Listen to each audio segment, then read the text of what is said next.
வணக்கம். நம்ம பனையூர் பண்ணையாரோட அதிரடி அவதாரத்தை தான் நம்ம இந்த காணொலியில் பார்க்கலாம். பார்த்தீங்கன்னா, மேட்டுக்குடி அரசியல் பண்ணுகின்ற நம்ம பனையூர் பண்ணையார் வந்து ஒரு அதிரடியான ஒரு நடவடிக்கை நடைமுறைப்படுத்த இருக்கிறார். எப்படின்னா, எல்லாருமே நமக்கு வேண்டியவங்க, தெரிஞ்சவங்க, உறவுகள் இறந்து போனாங்கன்னா துட்டி கேட்டு தான் நாம் போவோம். இதுதான் பாரம்பரியம், இதுதான் நம்ம பண்பாடு, இதுதான் முறையும் கூட.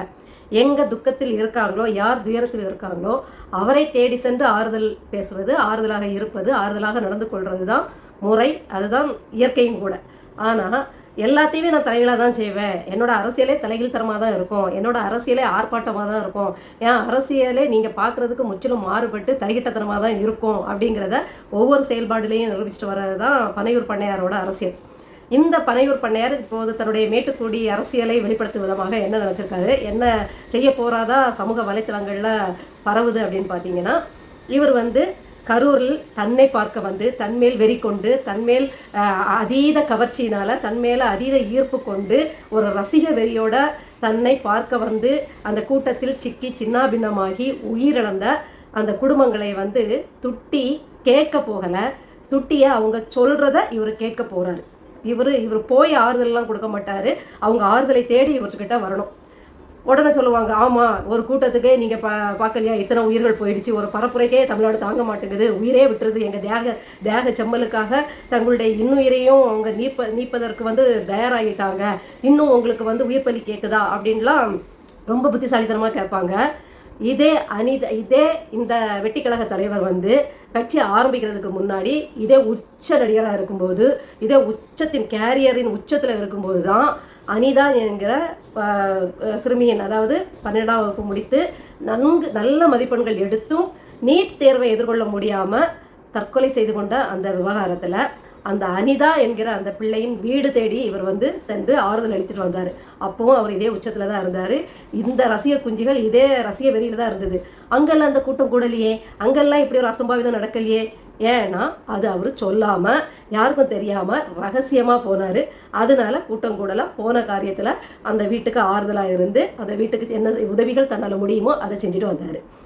இப்போ கட்சி ஆரம்பித்த பிறகு கூட திருப்புவனம் அப்படிங்கிற ஒரு, அதாவது காவலாளி, அவரை வந்து கோயிலில் காவலாளியாக வேலை பார்க்குறவரை காவல்துறை எனும் கயவாளிகள் அடித்தே கொன்னப்ப அவர் இதே மாதிரி கட்சி ஆரம்பித்த பிறகு சொல்லாமல், யாருக்கும் தெரியாமல், காதும் வச்ச மாதிரி உடன் வரும் ஒரு சிலரை தவிர வேறு யாருக்கும் சொல்லாமல் போய் அவர் வந்து போய் பார்த்துட்டு வந்தார். அங்கே இப்படி கூட்டம் கூடலையே, அங்கே இப்படி கூட்டம் அலமோதி சாயலையே, அங்கே எந்த உயிரிழப்பும் வரலையே. ஏன்னா அவர் இந்த யானை வரும் பின்னே மணி யோசை வரும் முன்னேங்கிற மாதிரி, நான் வரேன், வந்துருங்க, கூடிருங்க, எனக்காக நில்லுங்க, நீங்கள் செத்தாலும் பரவாயில்ல, நான் லேட்டாக வந்தாலும் நீங்கள் நின்றுங்க அப்படின்னு மணி அடிச்சுட்டே வரல. ஏர்போர்ட் ஷூட்டிங் போகும்போது நான் குன்னூருக்கா கொடைக்கானலுக்கோ ஷூட்டிங் போகிறேன், யாரும் வந்துடாதீங்க அப்படின்ட்டு மறைமுகமாக யாரையும் அங்கே வர வைக்கிறேன். அவர் அமைதியாக, யாருக்கும் தெரியாமல், அதாவது ரகசியம் பேணி போன எந்த இடத்துலையும் இந்த அசம்பாவிதங்கள் வரல. இந்த தருதலை கூட்டம் தலை தெரிச்சு ஆடலை. ஆனால் இந்த தருதலை கூட்டத்தை அவர் விரும்புகிறாரு. இப்படி ஒரு கூட்டம் கூடி ஆர்ப்பாட்டம் பண்ணணும்னு ஆசைப்படுறாரு. இப்படி ஒரு தலை தெரிச்சாங்க கூட்டம் எனக்காக பார்த்தியா, அடுத்தவன் வீட்டு கூரையெல்லாம் பிச்சுக்கிட்டே வருவாங்க பார்க்குறியா, எனக்காக வந்து அடுத்தவன் கடையெல்லாம் உடைப்பாங்க பார்க்குறியா, எனக்காக உயிரே கொடுப்பாங்க அப்படின்னு காட்டுறதுக்காக, இல்லை ஜனநாயகன் படத்துக்காக பிணநாயகனாக மாறிட்டாரா, அந்த கிளைமேக்ஸ் காட்சி எடுக்கிறதுக்காக தான் இவ்வளவு யாருக்கும் தெரியாமல் இப்படி ஒரு மூமெண்ட் கொடுத்து இப்படி உயிர் பலி வாங்கினாரா அப்படின்னு நமக்கு தெரியலை. ஆனால் நான் வரேன், நீங்கள் கூடியிருங்கன்னு சொல்லி ஊடகங்கள் மூலமாக அதோ வராரு. இந்திய தேசத்துக்கு விடுதலை வாங்கி கொடுத்த ஒரு தியாகச்சம்மல் வர்ற மாதிரி ஊடகங்கள் மூலமாக பில்டப் கொடுக்க வச்சது இதெல்லாம் தான் இதுக்கு காரணமே தவிர மற்றபடி எதுவும் இல்லை.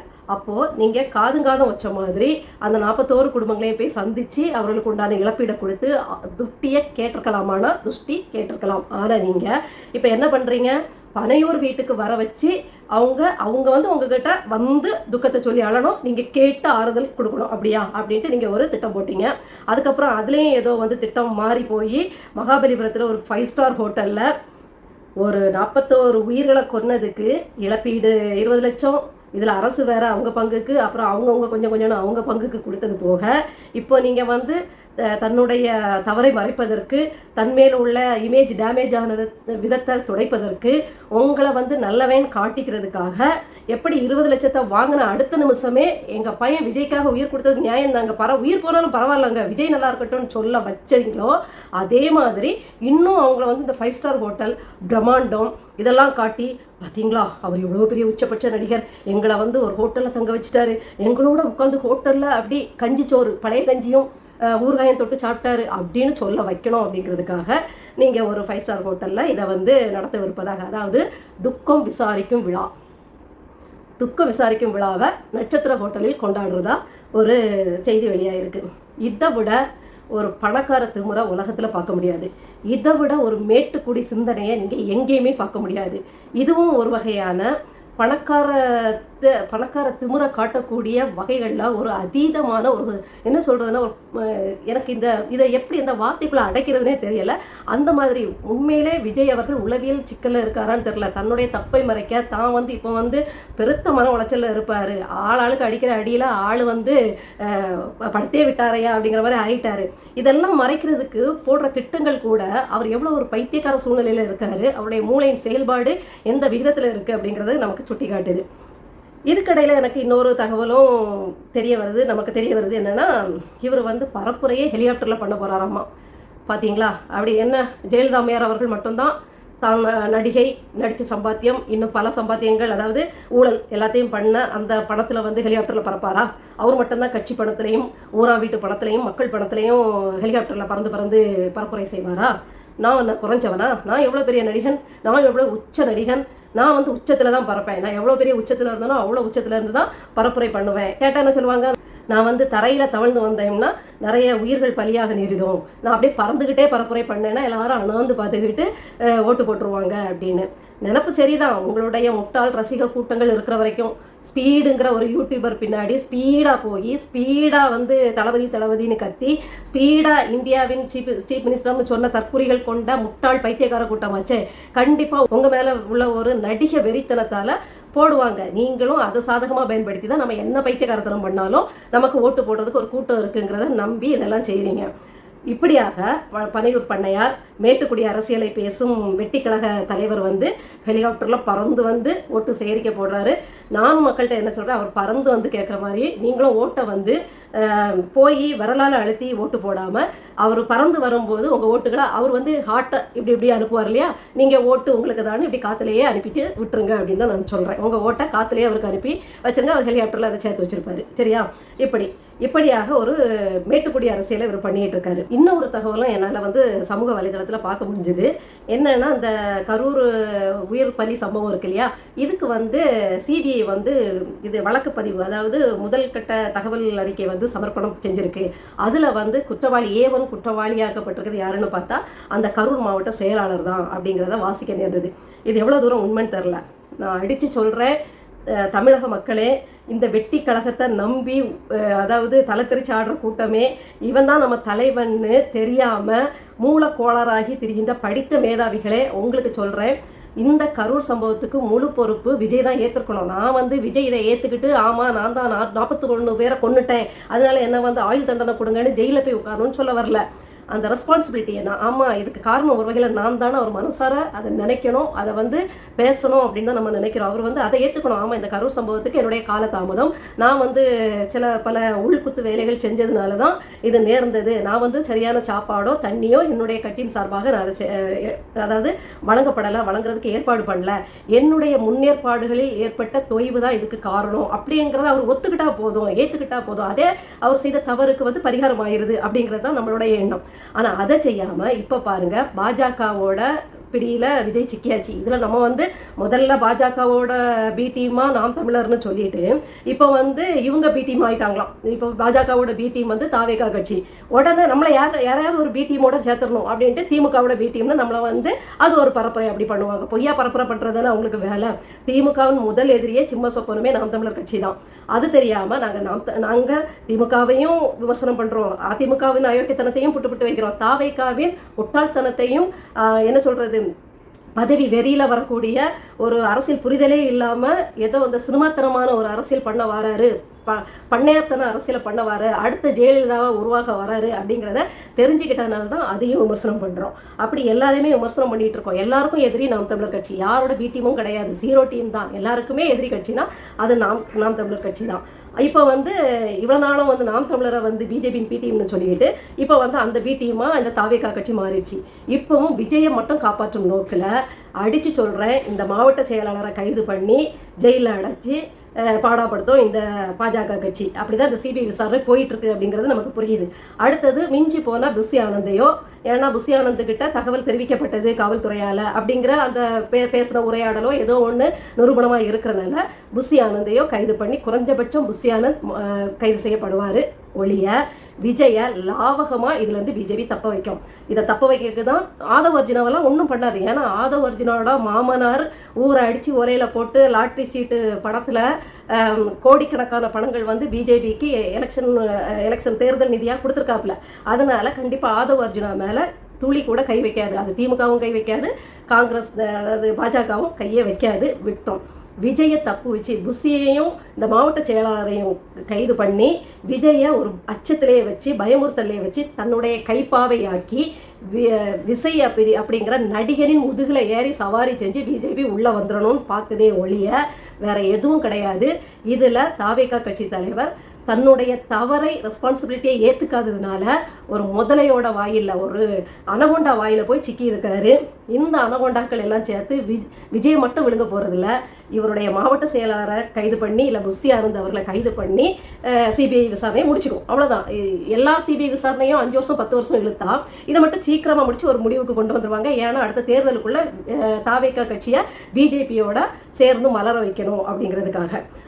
நல்லா நோட் பண்ணிங்க, நல்லா குறிப்பெடுத்துக்கோங்க மக்களே, நல்லா கவனிச்சுக்கோங்க.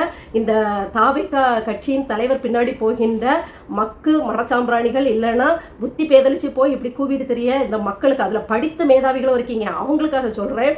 இந்த தாவேகா கட்சியின் தலைவர் பேருக்கு கூட இந்த மாவட்ட செயலாளரை காப்பாற்றுறதுக்கோ புஷி ஆனந்தை காப்பாற்றுறதுக்கோ முற்பட மாட்டார். அவர் தான் தப்பிப்பதற்காக 41 உயிர்களை காவு கொடுத்தது மட்டும் இல்லை, அதில் அந்த ஒரு பெரிய பழிச்செயல் இல்லைன்னா அந்த ஒரு பெரிய ஒரு அகோரமான கொடுமையான சம்பவத்திலிருந்து தன்னை காப்பாற்றிக்கொள்ள இப்பொழுது தன்னுடைய கட்சி தொண்டர்களையும் தன்னுடைய கட்சி செயலாளரையும் தன்னுடைய கட்சி பொது செயலாளரையுமே காவு கொடுக்க தயாராகிட்டாரு. ஒரு அறிக்கை கூட விட மாட்டார். தப்பு என் மேலே தான் தப்பு, அவங்கெல்லாம் என்ன செய்வாங்க அப்படின்னு கேட்க மாட்டார். நீங்கள் கேட்கலாம், கரூர் மாவட்ட செயலாளர் தானே இதுக்கு பொறுப்பாக முடியும்னு கேட்கலாம். கண்டிப்பாக பொறுப்பாக முடியாது. ஏன்னா விஜய் சொல்கிறது தான் மாவட்ட செயலாளர் கேட்டாகணும், இல்லைன்னா தாவேகா கட்சியின் பொதுச் செயலாளர் புஷி ஆனந்த் கையில் தான் எல்லா கண்ட்ரோலும் சொல்லப்படுது. இவர்கள் சொன்னதை தான் அவங்க செய்ய முடியும். எந்த மாவட்ட செயலாளரும் தன்னிச்சையாக செயல்பட முடியாது. அவர் ஒரு மாவட்ட செயலாளரை அத்தனை தலைதர்ச்சான் கூட்டத்தை கட்டுப்படுத்த முடியாது. தன்னுடைய சொந்த காசை போட்டு அத்தனை பேருக்கும் தண்ணியோ சாப்பாடோ வாரி வழங்க அவரால் முடியாது. தாவேகா கட்சி 250-300 கோடி சம்பாதிச்சுட்டு அதை விட்டுட்டு வந்த வருஷக்கணக்காக கோடிக்கணக்கில் சம்பாதிச்ச தாவேகா கட்சி தலைவர் விசைக்கே இதை செய்ய முடியலைன்னா, இந்த தண்ணியும் சாப்பாடையும் ஏற்பாடு செய்ய முடியலை, துட்டு செலவழிக்க மனசு வரலன்னா வெறும் மாவட்ட செயலாளர் எப்படி அத்தனை கூட்டத்துக்கும் இதை செய்ய முடியும்? அப்போது ஒன்று கட்சி தலைமையிலேருந்து நிதி கொடுக்கப்படணும், இல்லை அதுக்கான முன்னேற்பாடுகளை செய்ய சொல்லியிருக்கணும். முன்னேற்பாடுகள் சாப்பாடெல்லாம் கொடுத்துருக்காங்க, ஆனால் அது பத்தாது, அந்த கூட்டத்துக்கு பத்தாது. அந்த கட்டுப்பாடற்ற கூட்டத்தில் ஒரு சொட்டு தண்ணி கூட வழங்க முடியாது அப்படிங்கிறது தான். அது நீங்கள் வழங்குறீங்களோ கொடுக்கலையோ முன்னேற்பாடுகள் இதை விட பக்காவாக பண்ணியிருக்கணும். நீங்கள் எங்கே கொஞ்சம் பேருக்கு கொடுத்ததெல்லாம் கிடையாது. நீங்கள் கொடுக்குற இடத்துல இந்த கூட்டத்தை விட்டு அவங்க சாப்பிடவும் மாட்டாங்க. அப்போ அதற்குரிய முன்னேற்பாடுகள் ஒன்று, நீங்கள் இவ்வளோ தாமதமாக வந்திருக்கக்கூடாது. அவங்க சாப்பிட்டுட்டு வந்திருப்பாங்க, உரிய நேரத்தில் வந்திருந்தோன்னா சாப்பிட கலைஞ்சு போயிருப்பாங்க, ஏதோ ஒன்று நடந்திருக்கும்.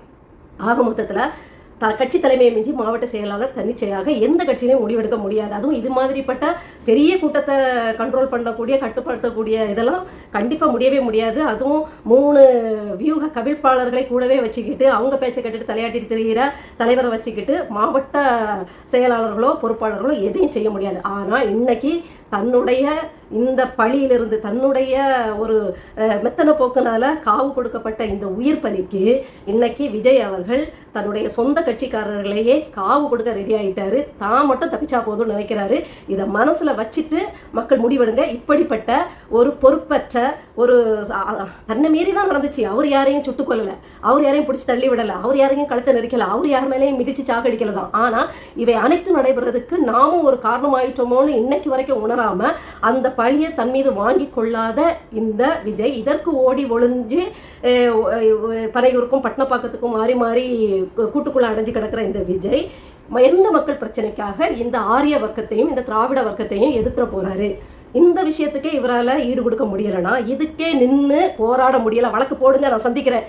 இதே நாம் தமிழர் கட்சி அண்ணன் சீமான் அவர்களாக இருந்தால் வழக்கு போடுங்க, நான் பார்த்துக்கிறேன் அப்படின்னு சொல்லுவார். நான் வந்து எதிர்கொள்கிறேன், நான் இதுக்கு பொறுப்பேற்கிறேன், நான் அதை வந்து சந்திக்கிறேன், இதுக்கு என்ன நான் வந்து நஷ்ட ஈடு பண்ணணுமோ இல்லை இதுக்கு என்ன பரிகாரமோ அதை நான் செய்கிறேன் அப்படின்னு நிற்பார். அதை விட்டுக்கிட்டு பயந்தடிச்சு போய் பாஜகவின் கால்களை அண்டி பிழைக்கிற இந்த தாவேகா கட்சி தலைவர் எந்த ஆரியத்தையும் எந்த பாசிசத்தையும் எந்த திராவிடத்தையும் எதிர்த்து உங்களுக்காக நிற்க போகிறதே கிடையாது.